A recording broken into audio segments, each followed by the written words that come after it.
Hello மக்களே, வணக்கம் மக்களே, எல்லாருக்கும் வணக்கம் மக்களே. வாங்க வீடியோக்குள்ள போகலாம். அப்புறம் மக்களே, உங்களுக்கு இரும்பல் அதிகமாக இருக்குதா? நான் ஒரு மருந்து சொல்கிறேன், கேளுங்க. மாதுளம்பழம் தோல் எடுத்துக்கோங்க. இந்த மாதுளம்பழம் தோல் ஃபுல்லாக தோல் எடுத்துக்கணும். எடுத்துட்டு பனங்கருப்பட்டி இருக்குல்ல, பனங்கல்கண்டு ஒரிஜினல் வாங்க. இந்த ஊரில் இது ஒரிஜினல் கிடையாது. கல்கண்டில் முக்கியிருக்காங்க. இந்த ஊரில் வெள்ளை கல்கண்டில் முக்கியிருக்காங்க. கேட்டால் ஒரிஜினல் சொல்கிறாங்க இந்த ஊரில். நீங்கள் என்ன பண்ணுறீங்க? நமக்கு ஒரிஜினல் நம்ம தின்றுருக்கோம்ல, தெரியும்.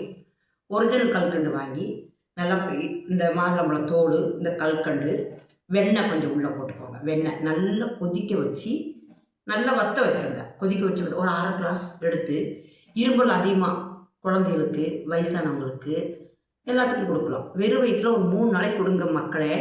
அந்த இரும்பல் போயிடும். நீங்கள் சிரப்பெல்லாம் வாங்கி ஊற்ற வேண்டாம் யாருக்குமே. இது நான் சொல்கிறது செய்யுங்க. உங்களுக்கு இந்த வீடியோ பிடிச்சா ஒரு லைக் பண்ணுங்கள், ஷேர் பண்ணுங்கள், சப்போர்ட் பண்ணுங்கள் மக்களே.